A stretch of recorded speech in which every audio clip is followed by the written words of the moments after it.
Hello and welcome to Student Affairs Now. I am your host, Heather Shea.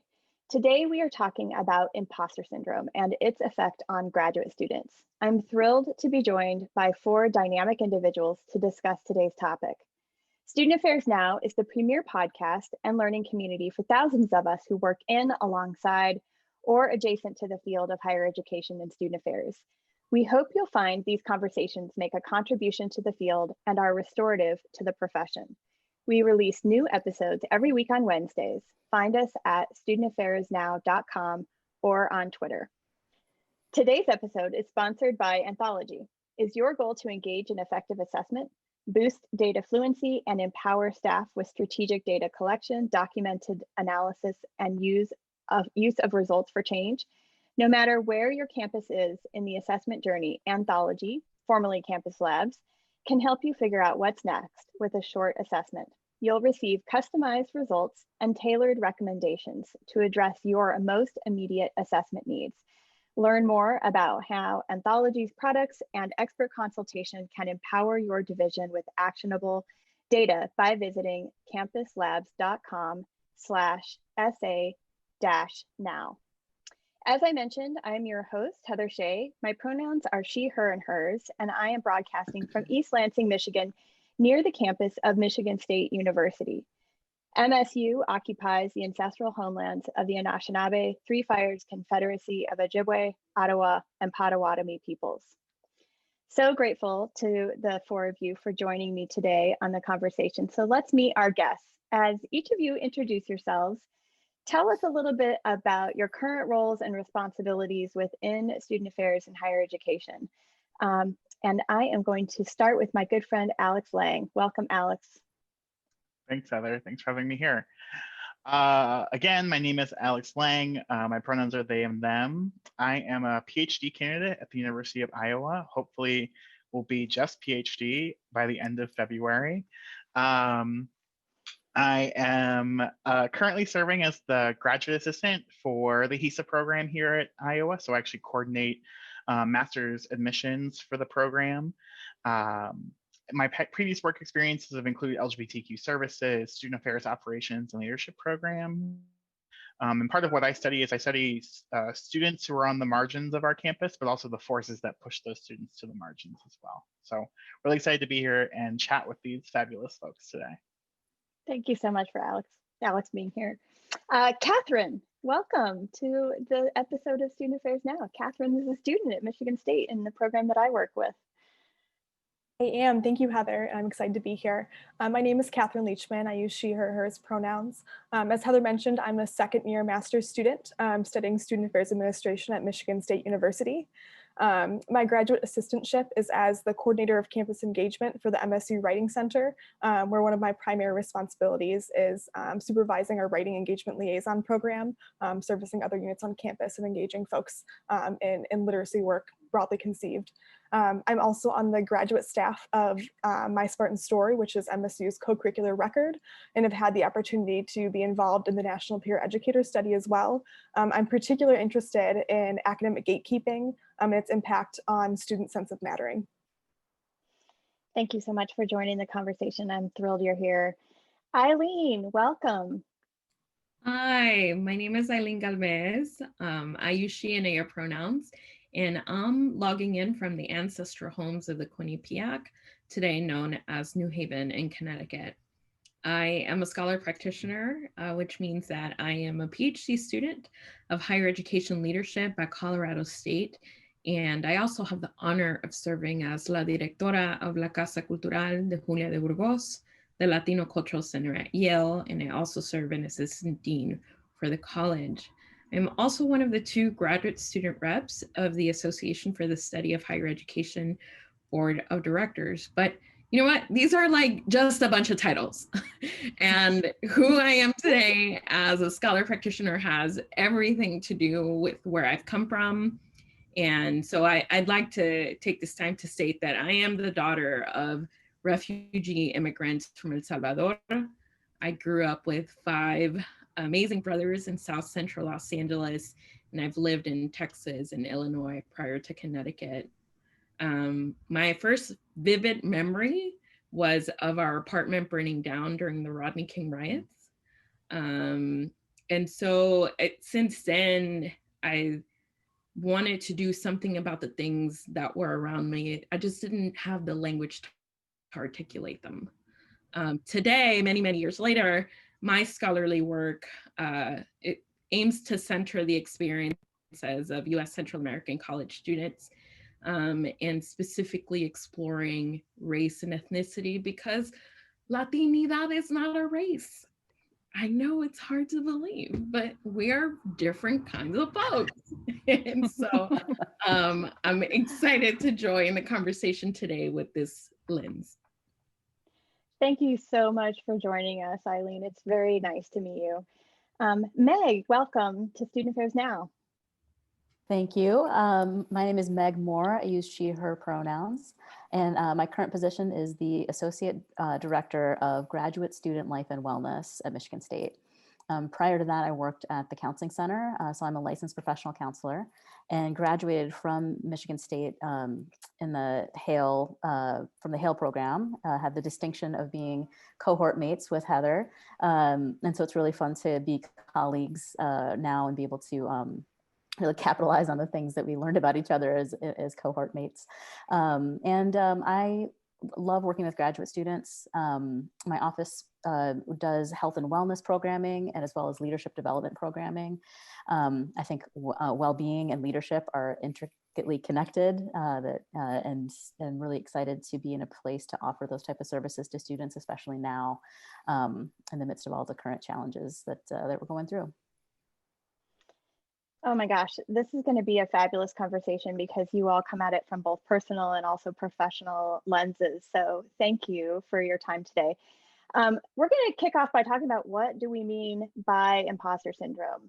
And I'm going to cue this up to Alex. Alex, tell us what you think. Yeah, I think the literature really sets imposter syndrome as a combination of two things happening at once. One is sort of like our deep doubts about our accomplishments, our skills, our talents, our abilities, plus sort of this deep fear that we're going to be exposed, that those things are not true, right? I think Meg's going to talk a little bit about how this is about belonging, but it's really this idea that if we're found out, someone will know we truly don't belong in a space. And so it's these combination of two factors that come together, but I would offer a third one from my own experiences is that imposter syndrome, I find, is a really environmental condition.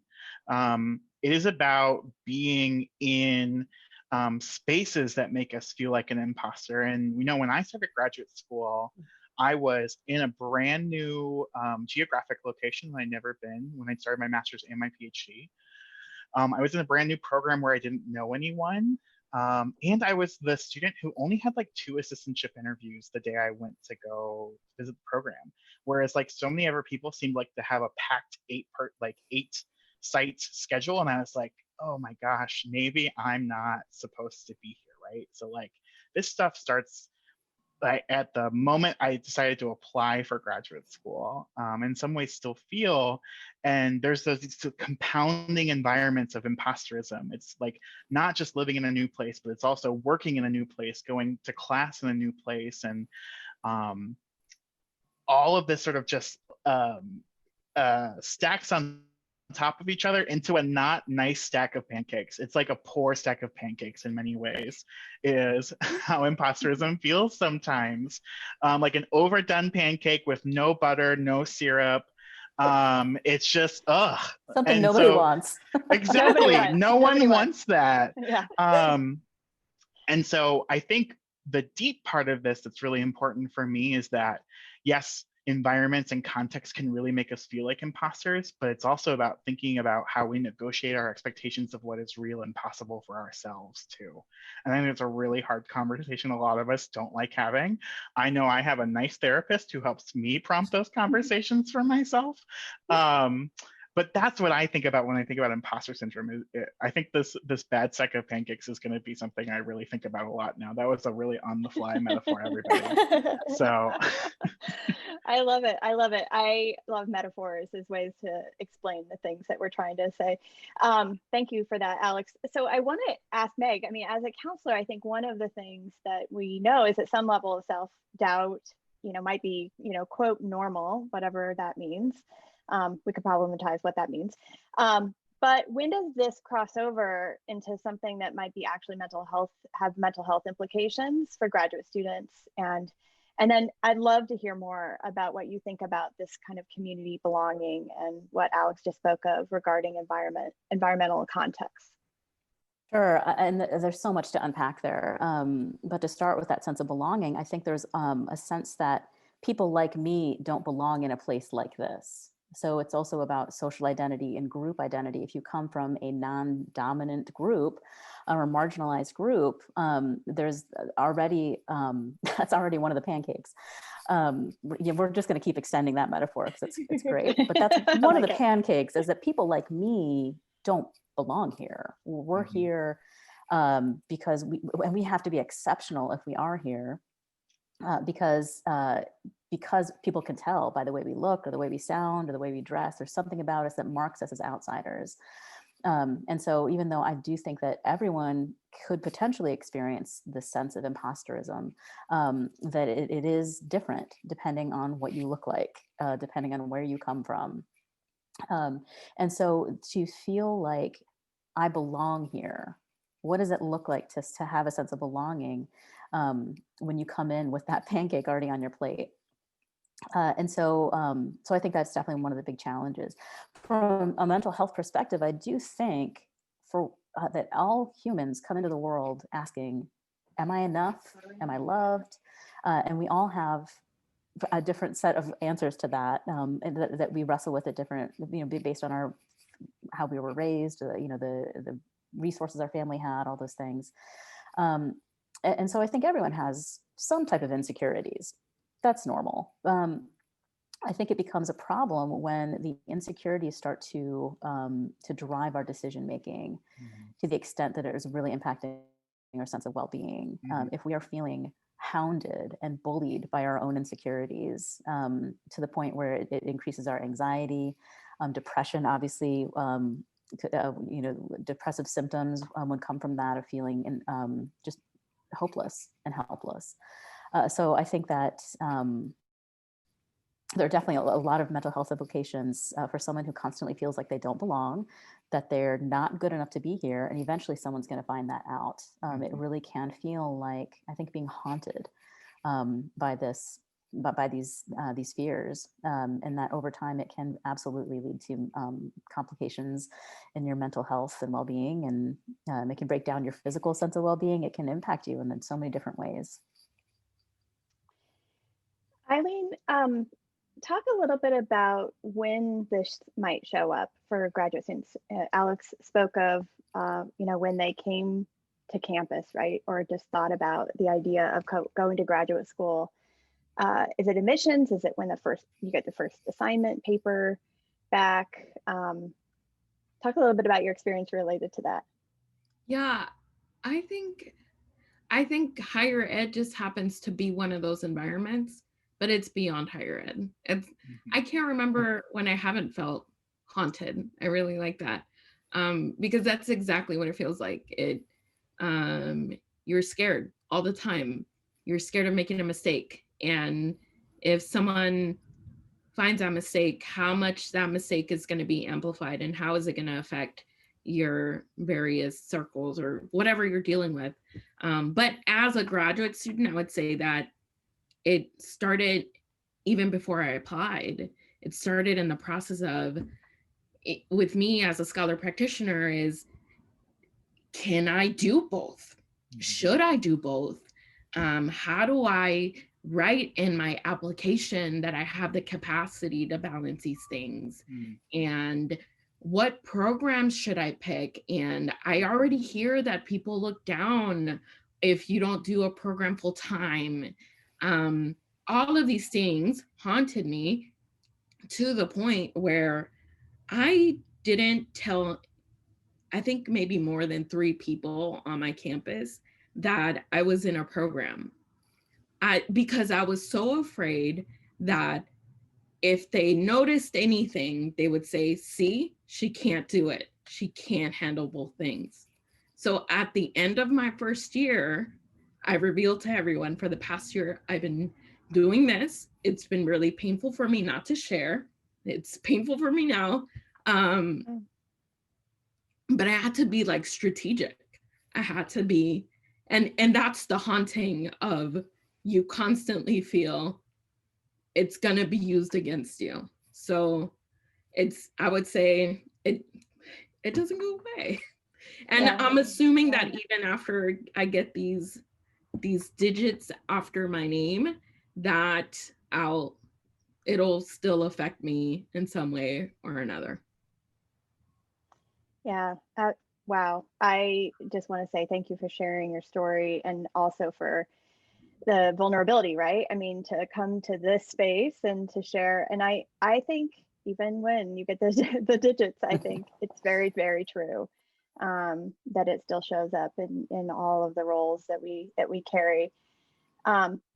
Katherine, I think we're going to talk more about writing in a moment as related to imposter syndrome, but I am curious about your experience as a master's student in a program that has also a parallel doctoral program and other experiences. Like, how has that shown up in your experience in the SA program?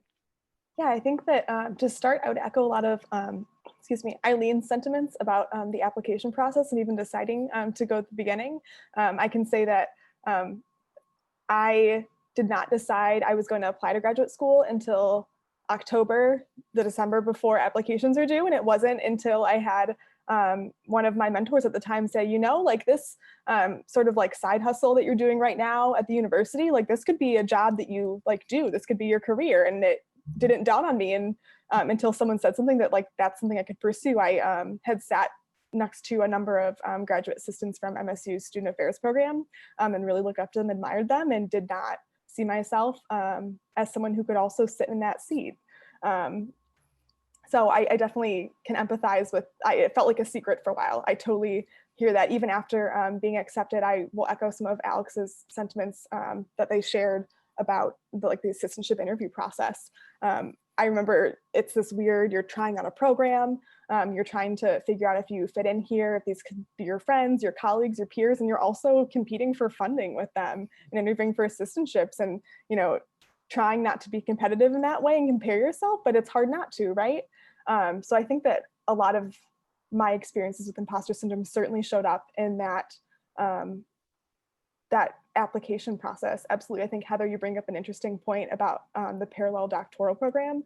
I've been really lucky to have Hale doctoral students serve as mentors for me throughout my process as a master's student here, but I have often thought about whether I deserve to be in the room with them, or if some of the research projects I've been a part of, I almost said lucky to be a part of, but I worked hard to be a part of those, so I'm going to take that out. If I should, you know, have my name next to theirs as well.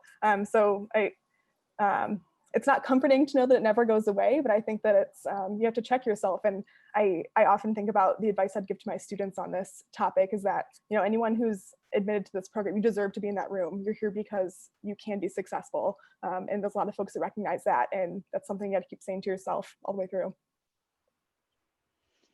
Alex, your role at Iowa, similar to my role at MSU, is to work with coordinating these types of experiences as students come to campus. What are some of the things that you're trying at University of Iowa to send that message, you belong here, you deserve to be here, like Katherine was just talking about? Yeah, I think the magic really comes in trying to talk to students one-on-one and in some way, and to the extent that it's scalable and students feel comfortable doing that. But I think that it's always been really important to me to stress, like, one, as someone who is a first generation college student, like, for even applying to the idea of grad school, unlike college, where I feel like there are more folks around me when I was coming up through the K-12 system who had been to college, like my teachers, where my parents had not, there were less people around me who knew what grad school was or how to do it. And so saying to the students, I've never done this, I hadn't done this either until this, so please, no question is beyond asking. And I've really appreciated students who come with like 45 bulleted questions and asked every single one, because I'm like, yes, like just ask. Like there's nothing off limits here in terms of what we're thinking about. Two is really demystifying the process for them a lot. So I think without fail, because higher education in many ways is a system of merit, and so that is the sort of system we judge each other by because of achievement. Folks are like, well, what do I need to do in my application to get in, right? And everyone's like, what do I need to write in the personal statement? And I tell students, this is going to sound cliche, and I just want you to tell me about you, right? Because I emphasize to the students, I'm not looking for 20 different Alexes to fill out this master's program. Gosh, no faculty ever would want that. That sounds terrifying. So many Alexes. So many Alexes. That would be so much. Like, I know I'm extra. I have awareness of my extraness, and like, no one needs that. But we're looking for 20 different individuals who can complement one another. And because the predominant image of postgraduate education is medical school, law school, sort of professional fields that are actually quite competitive because they want a certain kind of student, there's sort of a reprogramming, not reprogramming, that sounds really like post-structural Foucauldian. Where did I go? Sorry, everyone, I'm coming back. And a reframing, as the counselors would say, of what graduate admissions actually looks like, which is a holistic process, which is about finding the right people to come together and teach one another, right? And when you frame it like that, it's more of like, I'm not competing with these other people. I want to see how much of you can show. And that's a lot to combat with folks' experiences in K-12, in college, to sort of like have this flip switched all of a sudden that's really about you as a person and all you bring, and not just about your transcript. But it's sort of about continuing to repeat that point over and over again, which for some students has really helped them feel like a sense of relief in many ways. And just sort of emphasizing that, like, I'm about to defend this dissertation theoretically in 2 months, and I'm very excited about that. Let me be very clear. And like, by many people's standards in our field, I am somebody, right? And I still feel impostery in so many ways. It's like, right, like I can be published in JCSD. Eileen has a really great piece in JCSD that just came out, by the way, that you should all check out. But like, no amount of like publication or anything is going to make this go away at this point, right? It helps not the publication itself, but the process of feeling competent helps. But it's more of a process, and trying to emphasize that with students, I think, is really, really important. Yeah. Meg, I want to turn to you, because I think a couple of things that Alex just said really resonated for me with our shared experience in the doctoral program, which it's so meta, right? For you to have been in this program, but now working for graduate student life and wellness. But I was thinking about that idea of a community of scholars, and we heard that quite a lot when we were applying for the Hale program, and Alex just spoke a little bit about this idea of how do you complement one's learning. So graduate student life and wellness exists for kind of building those communities and emphasizing life and wellness. Can you talk a little bit more about what you do and in what ways you help graduate students kind of think about the ways imposterism is showing up for them? Yeah, so I could go in like 20 different directions with this. I'm trying to pick one. I know, I asked you like 5 different questions, so sorry about that. Yeah, well, first, I mean, I think the graduate school experience is not really geared towards supporting one's well-being, because it is. Hello. Can you say that? Can you say that again, Meg, just in case people missed that? Can you say that one more time? The environment, the ways, the myriad ways that we are judged and compared, because that's what we're coming in for. Everything is, it's tough. It's tough on having a sense of well-being and balance and any of those things that we're supposed to have. And I do think that community is one of the best ways to combat this sense of not belonging. It's like find a sense of belonging on your own terms, because the system is kind of set up to pit you against each other. That education is somehow this zero-sum game. That if someone else has more of something, you have less of something. Now, sometimes it does because funding is a zero-sum game, but education isn't, and belonging isn't. And so what I try to do in my programs, and every workshop I've done this during the pandemic, the thing that participants say the most is that it was just so good to be around other people who were also struggling. Because you really start to isolate yourself. The more you feel like you're struggling, the more you want to hide that. It's going to make you look bad. In certain programs, it does. For you to admit that you need some extra time or some extra support, it does make you fall down in the rankings. But even in the programs that are supportive, we still feel that way. And so to be around other graduate students, sometimes to get them outside of the bubble, to talk to people in different disciplines and different colleges, or even just with different advisors, so to be in those type of community spaces and to hear other people struggling and being authentic with their struggles, especially if it's someone that you look up to, or someone who is a fourth year in your program who you think, I remember when I came into, and I saw a second year Hale PhD student doing a presentation in this colloquium, and I thought, am I supposed to be able to do that next year? Because I'm like Googling words, I don't know what this is. And so to hear that people ahead of you are still feeling like they don't know what they're doing sometimes, those are some of the best ways to combat this sense of imposterism. And so a lot of my programs are just getting students together in the same virtual space at this time to talk about how they're doing, especially right now during the pandemic, where I have not talked to anyone who feels like they are thriving and at their best right now. And so it's a really important time, and extra difficult, I think, for those who already struggle with imposterism, because you're imagining this perfect grad student out there who is just using all of this extra time to advance knowledge and, read every article that's been written, and so I think it's even harder in the time of COVID to do some reality testing and to check yourself and to say, no, other people also feel unmotivated and like they're not doing even what they should have been doing before. And so I think it's, so those are the things that we're trying to aim for in our programs, and really try to support that and bring that out, because it is extra tough, extra pancakes on that pile. Oh, wow. Someone says they're not struggling, they're lying. They're lying. Lying liars. Right. They're performative in this space, right? That we're all occupying, these little picture windows. Like you've probably seen everything is normal in this background, but on the other side, it's just, this is time.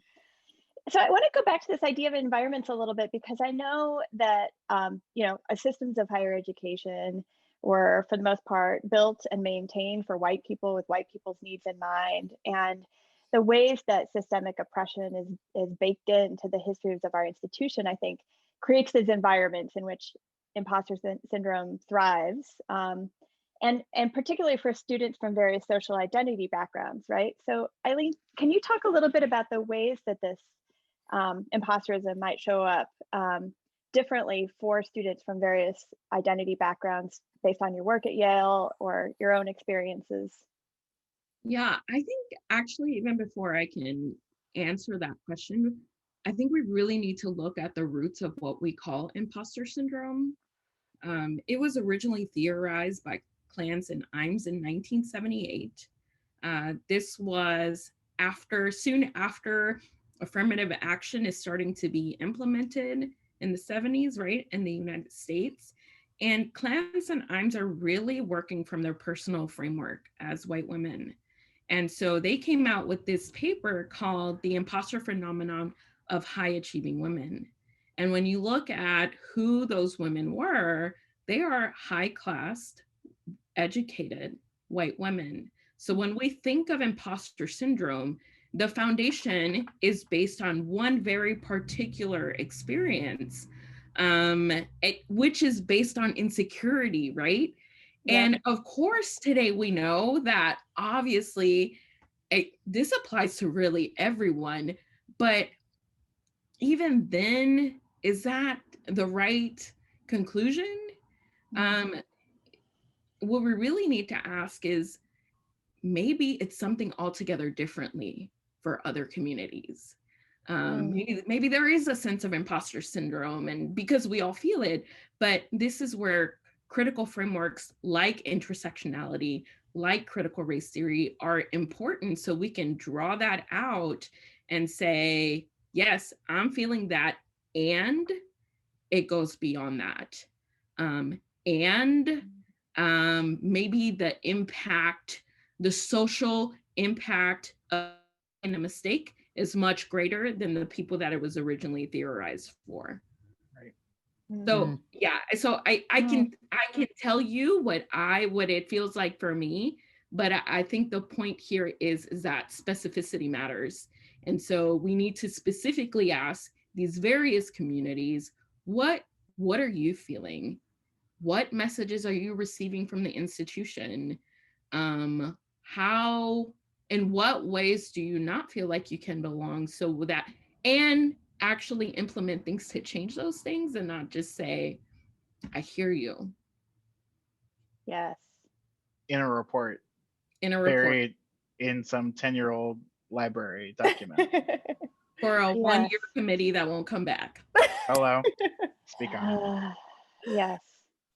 Yeah, I'm also reminded when you were talking about that history that it sounds like it was really rooted in individual experiences without understanding the structural realities, right? And so I think a lot of, maybe it's about kind of like, well, what can we do individually? Well, what can we do systemically on our campuses?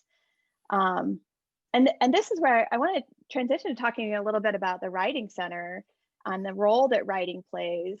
This entire conversation was sparked by a fabulous conversation that Steph Aguilar-Smith and Katherine and I had to talk about writing in graduate school and what does it mean to do academic writing, and how does that kind of foreground within the credential, right, that we're seeking, this way that imposter syndrome can kind of show up. So I don't know if you want to give folks a little preview of what that conversation was, but talk a little bit about how the Writing Center has really directly addressed and tried to make communities who have language barriers or whatever feel as if they belong, even if the structures around them don't. Yeah, so I would start first by encouraging folks to check out the Writing Center's website. I'm sure we can link it somewhere, but it's writing.msu.edu. In the past couple of years, they've released a language inclusivity statement, talks about a number of things, but it really gets to the root of students' right to their own language practices. And there's a text on that as well that is a great one to read. I'm sure can be linked as well. But I see this in a lot of graduate students through a number of disciplines, but especially it's perpetuated for folks who don't see their language practices reflected in what we deem to be academic writing or good academic writing, whatever that means. And you can problematize that a ton, and I love to. But we've crafted language in academia as a mechanism for gatekeeping and exclusion, and it further perpetuates imposter syndrome for a number of populations who are already kept out of academia. I'm thinking of marginalized folks, particularly, whose language practices are deemed other and not the standardized English that academia tends to subscribe to. I think more broadly, this speaks to the reality that institutions of higher education are constructed in a way that are meant to exclude, and these ideas are meant to hurt particular groups. That's sort of been structured that way. I think we have to confront that reality. I think on a more one-on-one level, when working with writers, it is so challenging when a student comes in and says things, and this happens all the time, that my professor said that I should have a native English speaker look over my assignment. At that point, not helping the student isn't an option. And as a graduate student doing my job, it's really hard to, I don't grade their work, right? And I know that if I don't assist them with this and help provide tools, that they're gonna fail, and the professor is gonna grade them unfairly. I think the first thing is really important to do is acknowledge the harm that those kind of statements and that culture in academia causes. And then I see my role as teaching the rules of the game, so to speak, and talking about how messed up that structure is, and how do we work in this space right now with the power that I have, with the power that you have, and figure out how to dismantle that structure from within, hoping that someday I might have more power and be able to rewrite some of those rules to the game. So I see a lot of tensions in the work that I do working with writers, but I think there's a little bit of hope in recognizing your own agency and where you have place to make those decisions. And I will continue to advocate for students' right to their own language practices because we need more voices tackling all sorts of issues, and subscribing to a standardized academic English that we've prescribed is not inviting more voices, and we're not doing more or better research by using that as a mechanism for gatekeeping. Wow, you can see why this conversation just sparked into this broader conversation, because I was blown away by that. I mean, we were talking about, how do we help master's level students, conform, and then to come to find out that the Writing Center at MSU is really this place that's much more inclusive and broad-based. So I appreciated that introduction and knowledge, Katherine. Alex, it sounds like a little bit of this rests with faculty. You're teaching a little bit. Just a little bit. Yeah. And you want to be a faculty member, am I correct? Yeah, maybe. Yeah, maybe. Determined. Who's trying? Look at Alex. I mean, Yeah. listen, from your lips to all those applications I filled out years, truly. That's right. Tenure track positions in your future. Talk a little bit about what you think, though, that faculty might do to better support graduate students, and maybe specifically in student affairs, right? As graduate students, as they're coming into these spaces around writing. Yeah, I think feedback is so paramount. I think I'm of a believer that feedback is a gift, that folks have taken the time to invest in my either writing capability, my arguments, whatnot. I think that I got a nice kind reminder from students that I can even be more, I think I'm pretty assuring and like supportive in my feedback. And I think, and especially in, I think it's offensive to dumpster fires to call 2020 fire, but for the sake of the conversation, in this dumpster fire of a year, because I don't want to have you put an explicit tag on this episode on iTunes. Thank you. Yeah, I appreciate that. Anytime. It's been important to reassure folks that they are knowers, right? That they are folks who do know and bring something to the conversation. They might have not replicated the concepts from the readings exactly in the ways that they needed to, but what did happen well, right? Because I think a lot of times in feedback, we think being scholars or being in graduate school is associated with our ability to be critical, and oftentimes unkindly critical. I think there are times to be unkind. Let me be very clear, because some people somehow don't get the picture. If you're not unkind sometimes, that's not students though often. That is often our peers who maybe need to be taken off a high horse once in a while, right? There's space to be unkind, I would argue. But with students, I think it's about practicing kindness in feedback and saying, not that you got this wrong, But here's an opportunity as you think in the future. I was just grading or giving feedback on final papers for a class I co-teach now. And I often said things like, as you continue to evolve as a writer, think about this thing in the future. Like this could be a way that you take your writing from good to great. And how do you emphasize those traits? You know, I often use emojis, GIFs, and like text language in my feedback. I'll never forget when I was a master's student at the University of Georgia, Chris Linder, in like one of my very first papers for her environments class, wrote LOL about something I wrote in a paper. And I was like, what? Did you just like laugh out loud about something I wrote in a paper? And it was like this really humanizing, quick concept of just like being like, I appreciated what you did here, right? Because I was being smarmy about something. I think it was about a campus tour project. And those little things remind students that one, you're human, giving them feedback, but two, that like feedback does not have to be this slogging process through comments of just how awful I am as a person. Because that's how often some of this like writing especially feels, especially in a field that prioritizes reflective writing. Reflective writing is really hard to separate from ourselves. In fact, we're more encouraged in feedback to be more and bring more of ourselves to our writing. Well, if we're bringing more of ourselves to our writing, then folks should be bringing more of themselves to their feedback and talking to me as like if I was another person in the room, rather than some piece of paper that's in front of them, right? And so I think it's really important, particularly in feedback mechanisms as instructors and faculty, how we think about giving students that confidence and self-assuredness. And I think too, it's, you know, I've moved more assignments in the last year to sort of be, you turn in a draft that's not graded first, and then you turn in a draft that's graded.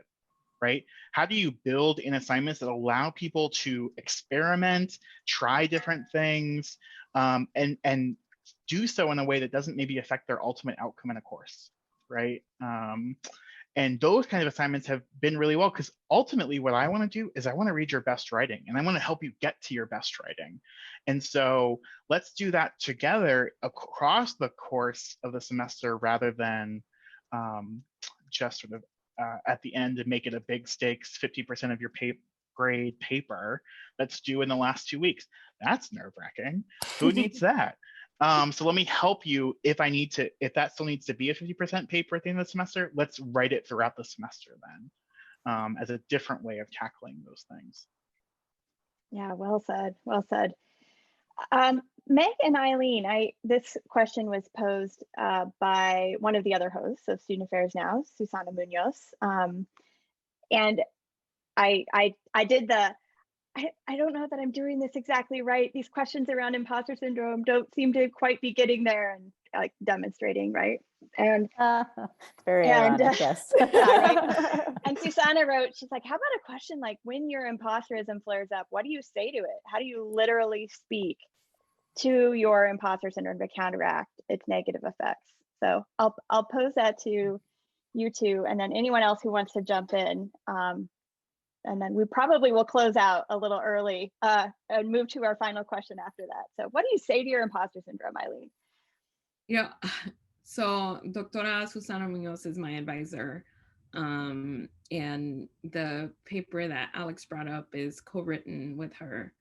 And the process was in many ways really great, really kind feedback. But the difficult part was me of, what do I do with this? And passive voice keeps coming up. And darn passive voice, I tell ya. Passive voice. Why are there so many reviews? And when is it going to be over? And in one of those nights, Dr. Munoz was like, just reminded me, this is a symptom of me growing up with Spanish as a first language. This is how I speak naturally to my family. And I'm being forced to communicate in this colonial manner, writing what, we say that we want to do liberatory practices, but even the way we write isn't accessible. And so I think part of that is the recognition of it's not my fault and that's okay. And you know what, whatever, I'll like acquiesce on this paper, but I need to do other things outside of the academy if I really espouse two liberatory practices. Now, but I did want to mention that and I started working at Yale in 2015, and which that semester we had the largest demonstrations in Yale history, lots of activism going on. And I very much felt like an imposter as someone not from an Ivy, someone with a station, growing up low income. I mean, I remember at the end of the year, a former dean told me that when she heard that I was Salvadoreña, she didn't like it. So I was receiving lots of messages of unbelonging, and it to try and make sense of it, not just make sense of it, but how do I find my footing? Because either I need to figure that out or I need to leave. And so I reached out to my former supervisor and I said, I'm thinking about imposter syndrome, but I'm thinking about specifically, how does that affect communities of color? Would you be interested in submitting a proposal for NASPA with me? And we wrote something together. It was accepted. And then we were told, it's going to be a featured session. And I'm like, oh, I don't know what that means. Great. And so we get there and I text my co-presenter, Brandon Common, Dr. Brandon Common. I'm like, I think this is huge. Like, it's gonna be an empty room. He's like, it's fine, it's whatever. So then the day of, he's like, it's gonna be an empty room. And it turns out it was the opposite. It was like standing room only. And the first thing we asked is, are you here for you? And that's what they were there for. Certainly they were there to try and figure out how to best help their students, but it's that we, as in these people, in these titles, in these roles, we also do not feel like we belong. And so since then, I've conducted this imposter syndrome workshop for marginalized communities at Yale. And I very much appreciate, Alex, that you brought up environments. It's something that I strongly believe in as well. And one of the activities that we do is think about your environment at Yale. What messages do you receive when you look at these iconic, the campus icons, right? And who are the pictures? Who's reflected in there? Okay, now let's step away from Yale. Let's think about your environments at home. What were the major icons and who are they? So we're constantly receiving these messages that even though it's not verbal, it's telling us that's the person that belongs, not you. And so my answer to that is, let's change the environment, right? Like, let's physically change the environment. Out of that, I created a critical history tour of Yale of, well, we know that's not the full story. There's that. There's more than just the admissions tour. Let's think about that. So let's push back, but also we have agency in this. And I think most importantly, which I think people have mentioned it already, share it with other people because they're feeling it too. They're probably just afraid to admit it, to be the first one to admit it. And lastly, which I tell students all the time, is don't use deficit language when describing yourself, because they'll always say, oh my God, I'm trash. You know, like, I did this. And well, you know what? The messages are already there. Can you not add to the messages that are telling you? And so we have agency too. Well, that's really a perfect segue into what I was going to talk about, because this idea of negative self-talk, the way that we talk to ourselves, has so much power. And, you know, in my years as a mental health professional and, you know, now doing the work I do now, I think that the way we talk to ourselves is one of the greatest predictors for future mental health and well-being. And it's the thing that we have the most control over. Not full control, because there are messages and tapes that just kind of run on a loop in our heads. And so it's not just a simple fix, but well, I guess I should say it's not easy, but it is simple in the sense that if we can figure out how to be a little more kind to ourselves over time, it will make a huge difference. And this idea of imposterism, the ways that we're convincing ourselves that we don't belong, that something is wrong with us, that other people are going to find out, that deficit view of ourselves. And we're all too quick to find confirmation, right? Any type of negative feedback, any type of feedback feels negative, confirms, oh my gosh, see, I'm not good enough. And so I think one of the exercises that I have people do is this, how to become a friend to yourself. And if you just think of some of the things that you say to yourself, and most high achieving people, and I would put grad students in that category pretty firmly, have like a very bully voice inside of their heads that's getting them to do things, especially now when our motivation is so low, like, oh, you're just so lazy, I can't believe you, blah, blah, blah. If you so imagine someone that you love, and imagine another person saying those things to this person that you love. How would you feel about that? And I can tell you right now, I would have violence in my heart towards someone who said anything like that to someone that I love. That would not fly.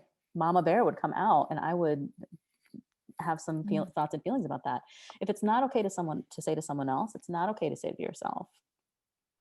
And it matters. We know that words matter. Why would you be so mad if someone said something? They're just words, right?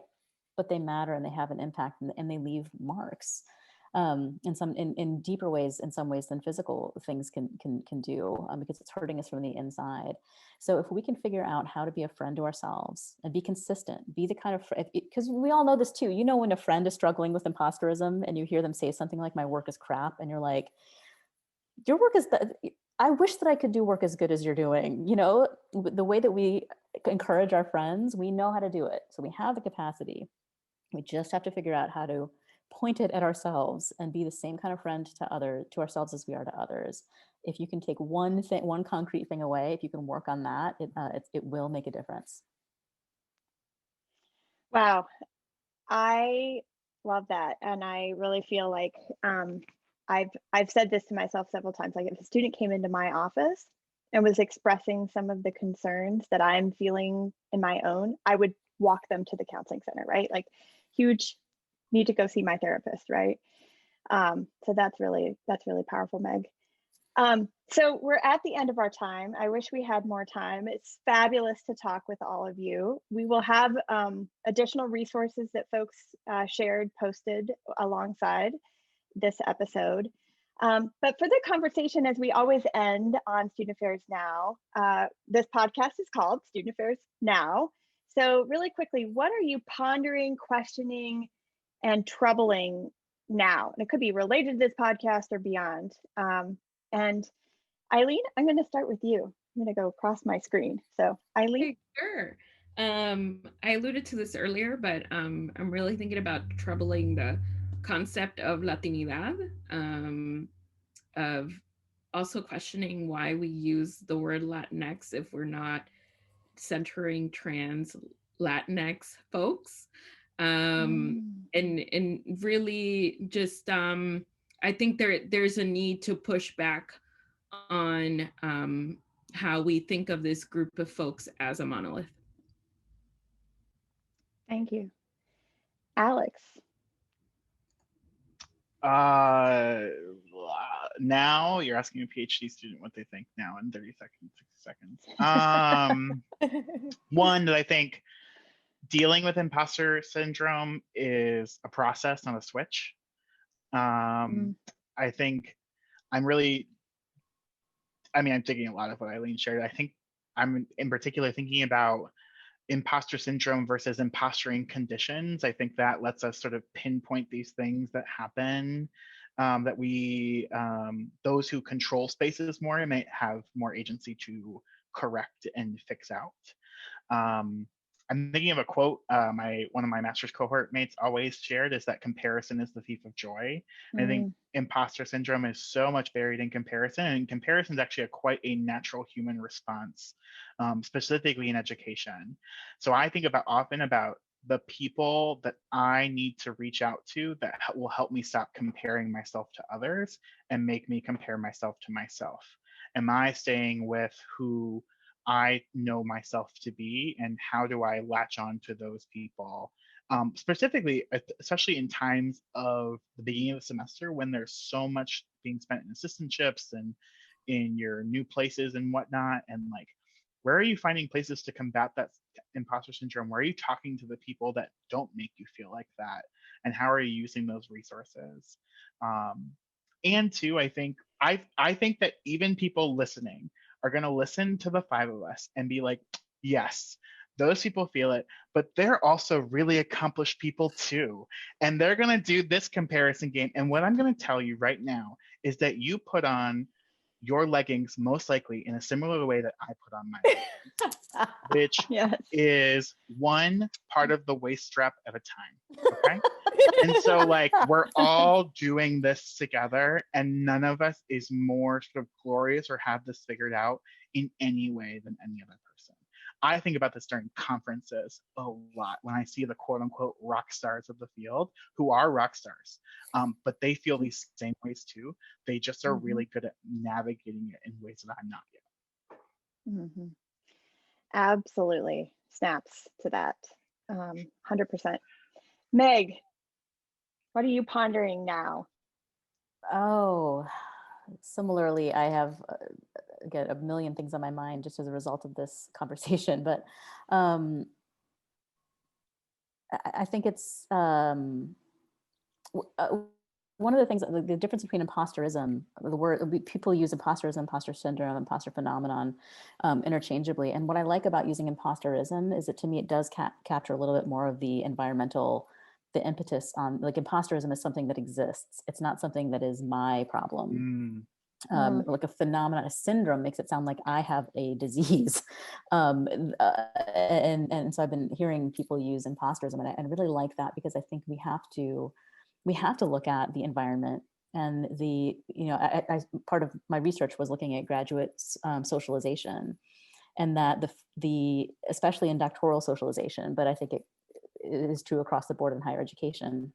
We're being socialized to think, act, dress, write like the dominant culture, cis straight white men, and that's what we're being trained to do. And how do we take that apart? And how do we? Because also an identity. The other piece of my work is about identity development, and identity is so strongly connected to language, and to expression, and to the things that we think and write about. And so, so the last thing I'll say then is this: is that how can we protect our identity while functioning in this environment? How can we separate our sense of self-worth? Our self-worth isn't being judged. Our paper that I wrote is being judged. How can I keep those things? How can I build some distance between those things so it doesn't feel like myself is being judged, my identity, my culture, even though the intent might be to judge those things, but it doesn't have to mean that to me. And so what type of community support, what type of support can I find to ground my sense of who I am, so that it can't be shaken, or so it can be held separately from the products that I'm producing, and to be able to, I don't want to say we should separate our identity from those things, right? But we can separate the judgment. And how do we do that? And so that's what I'm thinking right now. Thank you. Katherine. Yeah, I'm thinking about two things. I'm first thinking about feedback, and I'm thinking about what it means to give and receive generative feedback that pushes us towards our goals, that shows us what we like and what we don't like and how to do and not do those things, versus destructive criticism that really can feel like it's attacking our identity and our self-worth and our very being. But I'm even thinking about how we can prioritize the needs of people and of community over institutions and structures that tend to hurt us.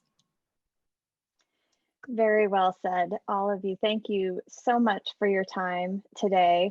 And thank you for being guests and panelists on Student Affairs Now, contributing to our podcast. Thanks also to our sponsor, Anthology, formerly Campus Labs. For those of you who are not current subscribers of the Student Affairs Now newsletter on MailChimp, you can find out and receive reminders about this and other episodes by subscribing. You'll receive just one email a week on Wednesdays when we promo that episode of the week. And you can also browse our full archives, which is growing at studentaffairsnow.com. If you subscribe to our podcast on iTunes, please invite others, share on social. And I know this is cheesy, if you leave a 5-star review, it really helps conversations like this one reach more folks and build a community. Again, I'm Heather Shea. Thank you to our fabulous guests today and to everyone who's watching and listening. Make it a great week.